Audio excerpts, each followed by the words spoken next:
Good morning, Miss Tometi. How are you doing today? I'm doing really well. It's really great to be with you. Okay. Do you have anything you'd like to say to our Y-Klick members? They're all young people of Jamaica who are really excited to get involved in advocacy. So do you want to give them a word of greeting, perhaps? Yeah, I just want to say hey and welcome. I'm so excited for all the great work that you have ahead of you.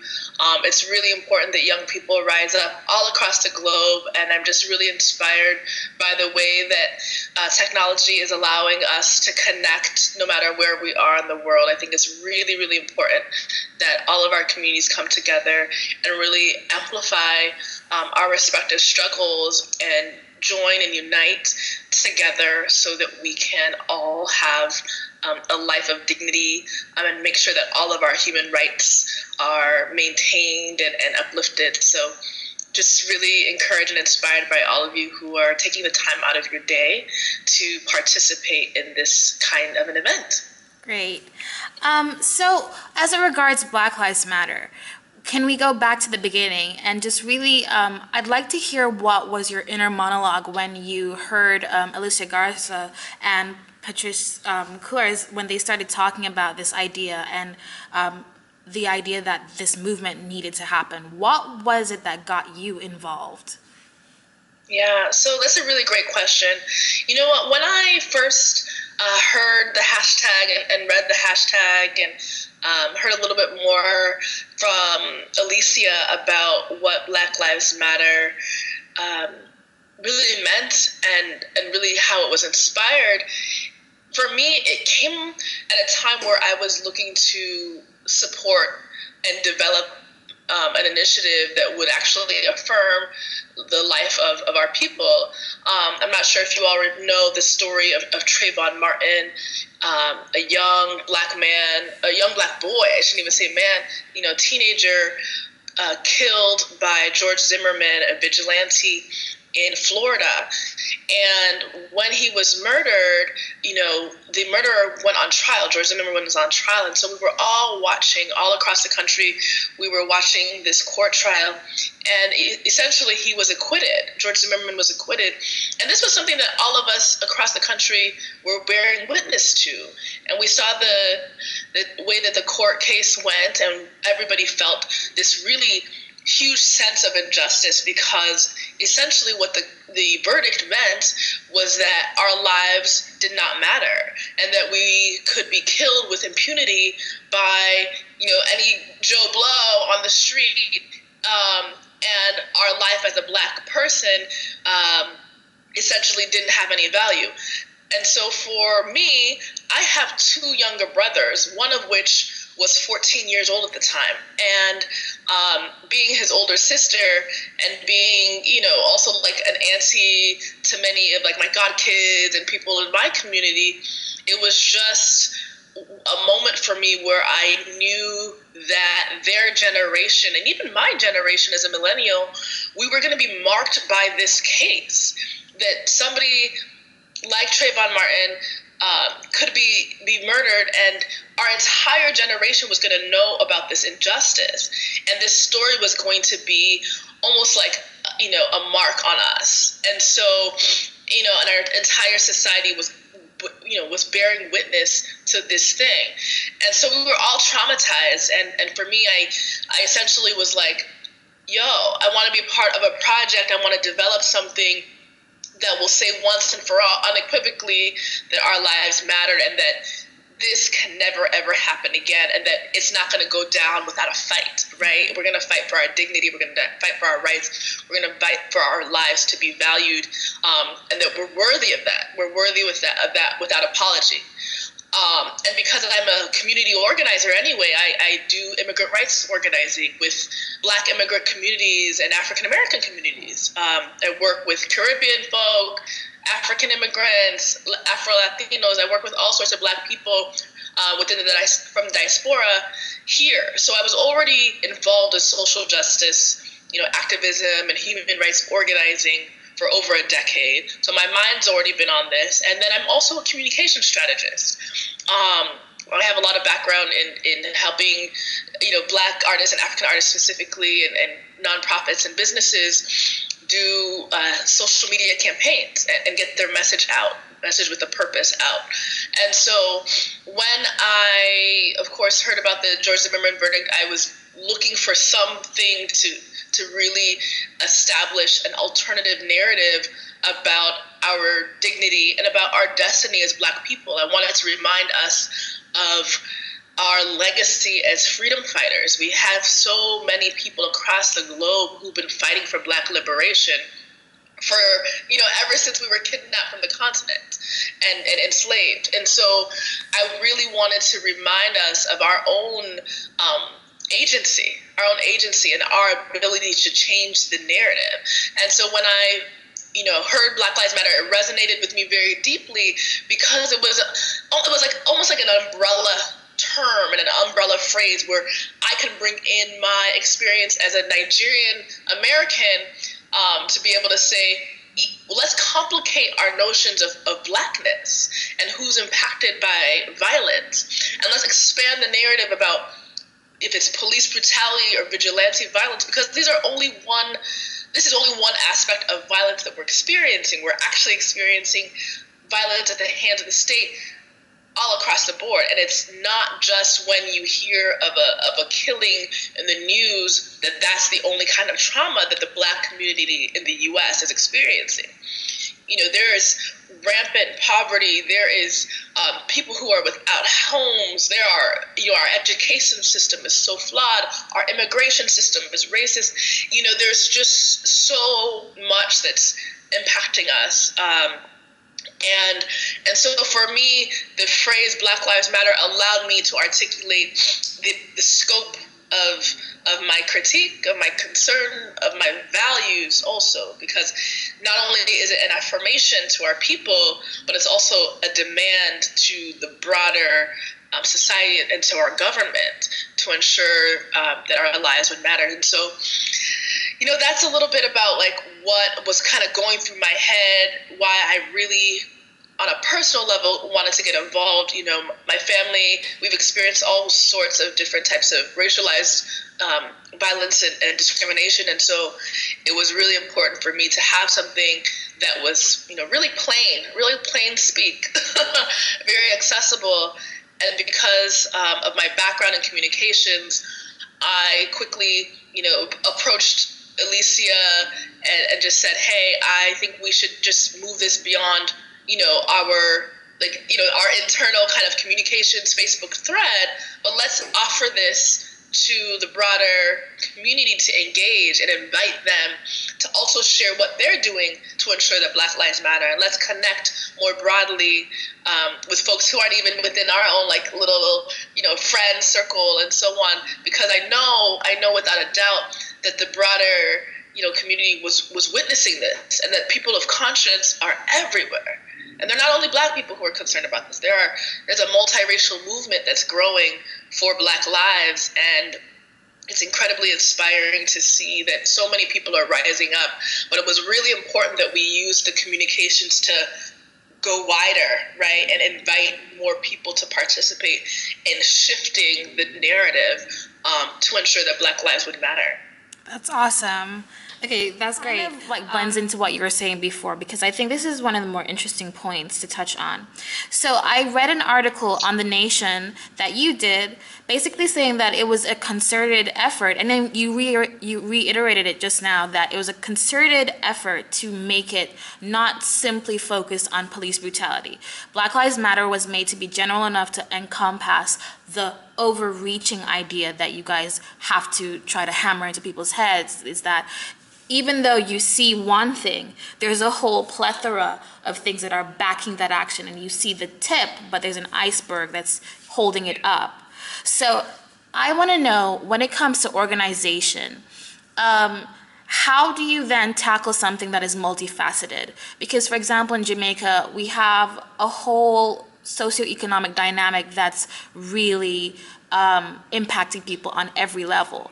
But then we want to know about strategy. So is it better to tackle small issues on your own, and just like try to make what you can, basically keeping in mind what the bigger picture is, but you focusing on a small issue? Or is it better to have an overarching kind of umbrella movement when we're on a national level, and then basically allow actors to take on whatever is personal to them? Yeah, that's a really, really, really good question. Gosh, yeah. So I basically think this, right? So what's happening here is that folks are really gravitating and really concerned with police brutality. So they see Eric Garner, they see Tamir Rice, they see Ayanna Stanley Jones, they see Rokia, they see and hear all of these stories of young girls, of young women, boys, men, people from all walks of life, trans folk being murdered.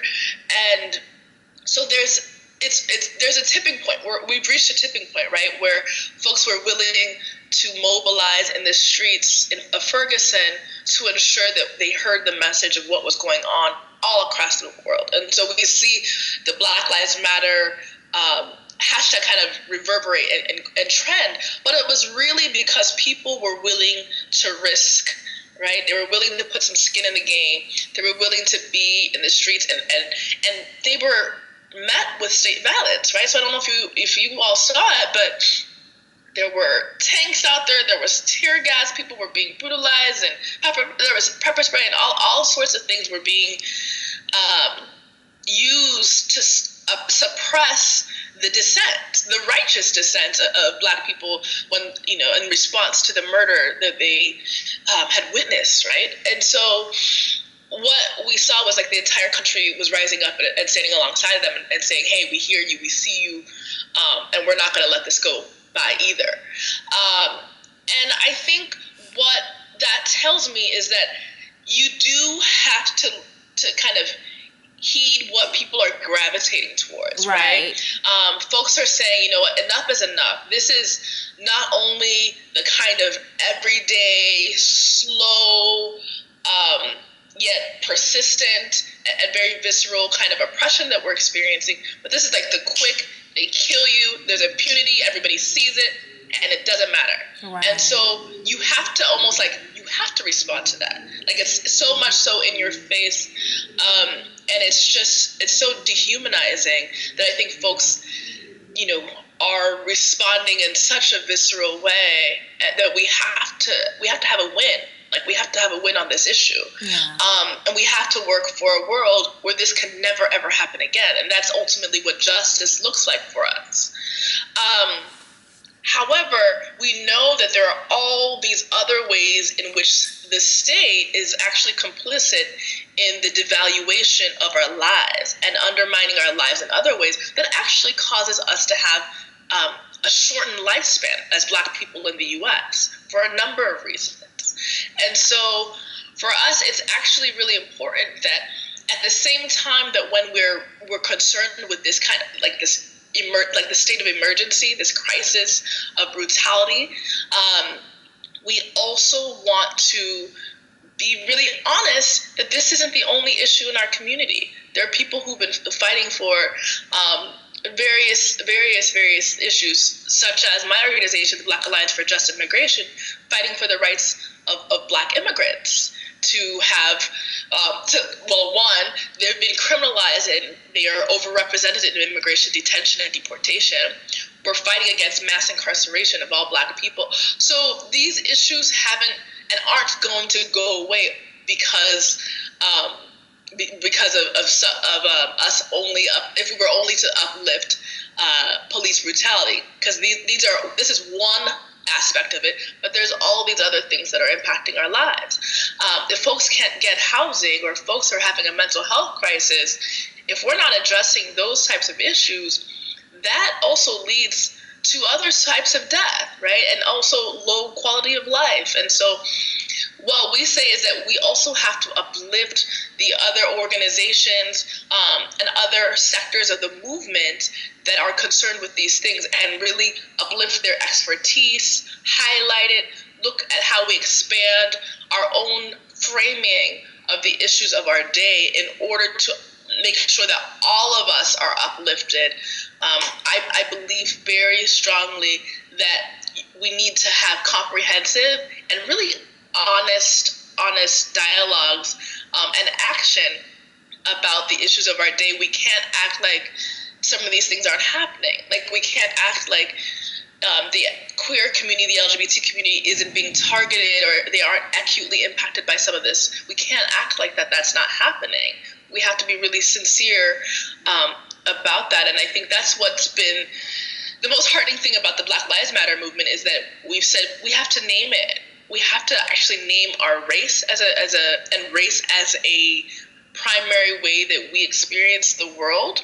And the injustice that we're experiencing is a racialized injustice. And so part of it is just like being honest, being courageous, and naming our concerns, and really using this opportunity where people are willing to mobilize across the country and across the globe, seizing the opportunity to expand our consciousness about what's actually taking place, because most people actually know, but we actually just have to do a little bit more work and just connect the dots a little bit more. I actually believe that we can win on all fronts. I don't take it lightly. I think we're actually really intelligent, bright people all across the country, from all walks of life, from all religions and orientations and so on. And so I actually think that we have what it takes to construct the solutions that are truly going to transform not only our countries but the world. So I think, like in Jamaica, different parts of the globe, that we can actually do it. I don't, we're living also in the 21st century. There's way more possibility for us to actually exchange and even do some of this that allows for new ideas to be transmitted and new ways to approach the challenges of our day. So I don't take it lightly that we're living in this time period, and these types of conversations are happening. And beyond these types of conversations, people are willing to take some action and putting some skin in the game. And so that's what moves me the most. Awesome. So just two more questions. First of all, you were just mentioning that, so we can touch on that for a second. Social media is obviously a big factor in what's been going on. Yesterday, I spoke briefly in a pre-interview with an Egyptian artist who was a big part of the Arab Spring that happened there, and he basically said that he felt that social media as a tool, how it's been used these days in social movements, it's really just another communication method. It just happens to be much more efficient. So how do you feel that social media has impacted the movement, and what has made you very, very optimistic about young people specifically in social media and this movement? Yeah, that's a good question. So I agree with that assessment. I agree that social media is a tool, and I think it's just that I feel like folks shouldn't get too caught up with this is the solution to all of our problems. Just like any other time period, communications technologies, be it the newspaper, be it the telephone, be it whatever it might be, are always the means by which we share our concerns, our analysis, and ideas for solutions. And so it's really just that. It's also a way for us to connect and bridge divides, if you will, or bridge different perspectives.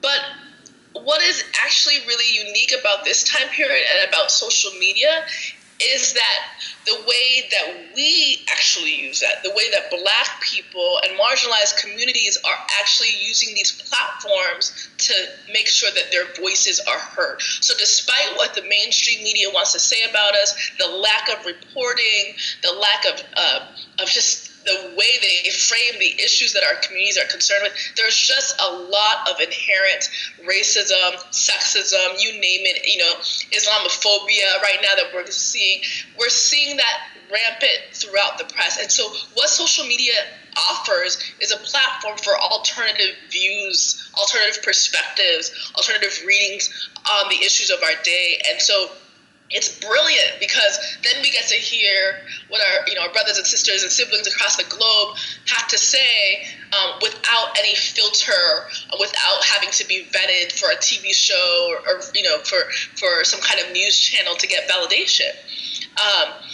So I think what's the hope and the promise is that more voices that would typically not be heard are being heard because of platforms like a Tumblr or Twitter or Facebook and so on. We're able to use these tools, and I think it really comes down to like, what are you bringing to those tools? It's not the tool in and of itself. It's the messenger, if you will. It's what we really value and how we're making use of that tool. So I think if we're being good stewards of the technology, then it's going to be beneficial. If we're not, then it's going to be used for whatever trivial, fluff that's being, which is all fine. We all need our kind of bubblegum, whatever fix. But, in this period in our history, it's so important to be good stewards of what we do have. And so what we do have in some parts of the globe and some parts of the country is a real vibrant internet. And so for those of us who do have it and use our phones to record and so on, I think it's really important that we use our voices and we share our own views and don't wait for the press to come and interview us. And I think that's what we essentially did with Black Lives Matter. I set up a Facebook and I invited people that I knew to submit stories on Tumblr, and then we started pushing it out, and eventually that caught traction. And then, of course, there was the Black Lives Matter Freedom Ride, which Patrice and Darnell Moore had a real huge hand in putting together, and we went to Ferguson. We used social media to coordinate and organize, 500 Black people in less than 2 weeks to go to Ferguson in response to the murder of Mike Brown and in response to the people who were being tear gassed, who were mourning and were in the streets. And so I think it's really about how you use those technologies and connecting with communities online and like-minded people online and wielding our power together. We're way more stronger. We're way stronger and more powerful when we're able to move together. So I think that's the hope and promise of social media. But it's the real hope is us. And what we do with those types of tools. Okay, that's amazing. That's a really great answer, because those examples are things that I can actually picture us doing out here, where we just organize and say, today we're going to do this for that cause, and get people moving. Okay, so the final thing, basically this is kind of a results-oriented question, and just kind of to assess the relationship between people and governance. So since Black Lives Matter began, the U.S. government took a few steps to investigate Ferguson, for example, and they found dire indictments of the social system there that was just milking people for as much as they could, making fines and basically supporting the system off the backs of the most vulnerable people, which is awful. But at the same time, on the outside, if you wouldn't have that kind of data, you would never know this kind of thing was happening. You just see people lashing out and you wouldn't understand the context. So I just wanted to ask, do you think that the people tend to know what government and media does not? Oh, that's a great question. I feel that people know their experiences. They have a lot of anecdotal information and stories that they hear from their neighbors, from family members. And I think this kind of knowledge actually lived in our communities way before the report came out, right? I think we knew the fines and fees. I mean, I remember when I was there, and that was immediately the first thing people told me. And the Ferguson report didn't come out till months and months later, if not a year later. And so immediately people on the ground shared about these exorbitant fines and fees and the ways in which the traffic lights and all sorts of things were happening, and speeding cameras and were disproportionately concentrated in particular neighborhoods where low income, typically Black people reside. And so I know that the people already knew that before the report came out.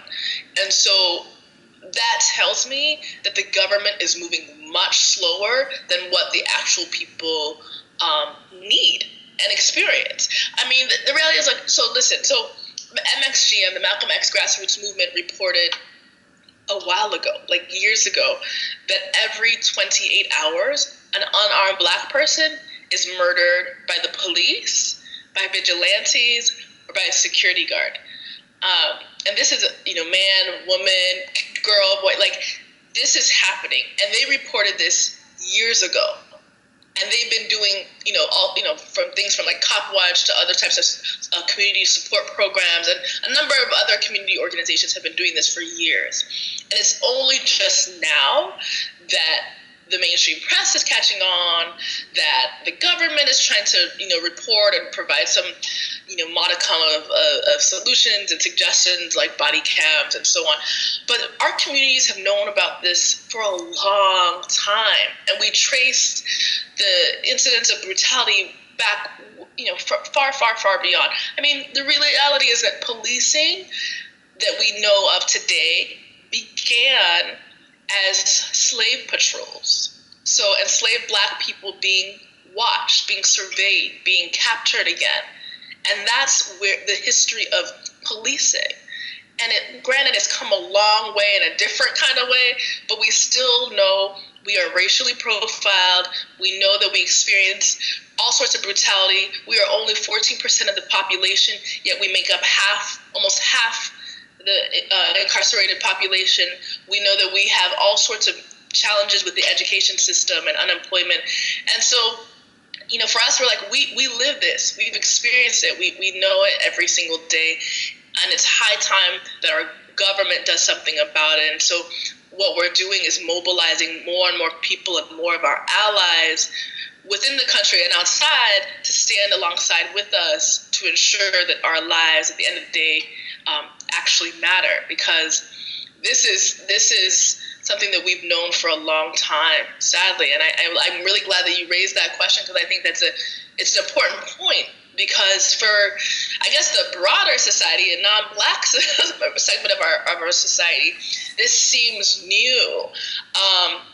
But honestly, I've been in this work of social justice, racial justice, human rights for almost 15 years.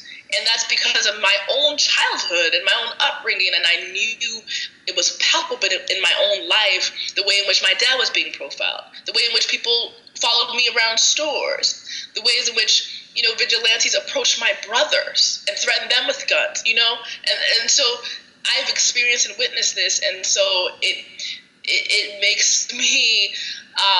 it makes me sad when it takes all of this for the rest of society to realize.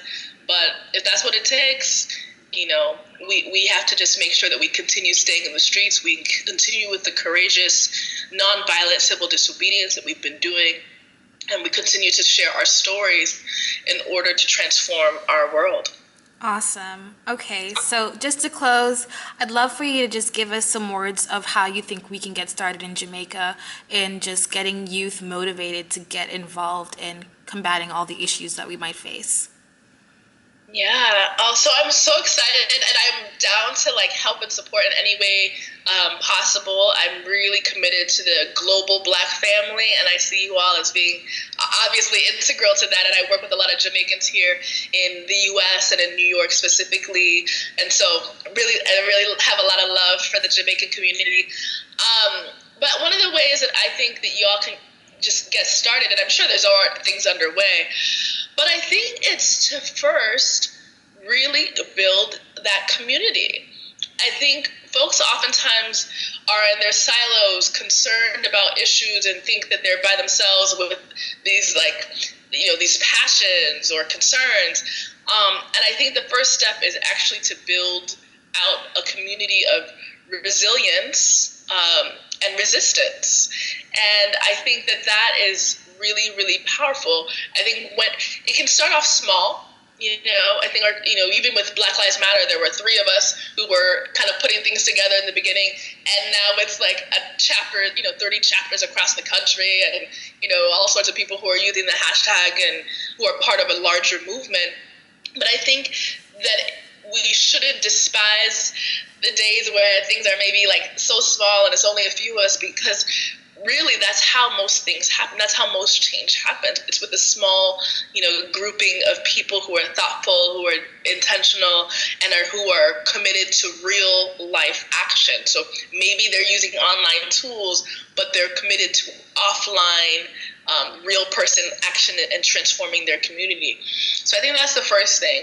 I think the second thing is really connecting with other like-minded organizations. So if there are groups throughout Jamaica that are already engaged in the work, by all means, be sure to build those alliances. We're always going to be stronger when we're working together. So it might be the labor sector, it might be some other types of sectors. So I think we should build across. And then I just like to do two or three things. The third thing I would say is do that kind of deep work of educating folks. So that political education is really, really key. I think it's really important that folks actually understand the challenges more deeply and are committed then to addressing the root causes.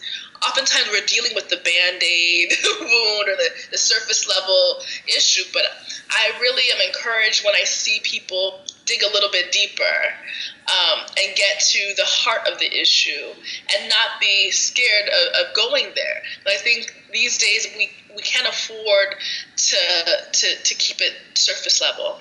We can't afford that. And the way in which our community is globalized these days, so the ways in which we're interconnected across the globe is actually really important.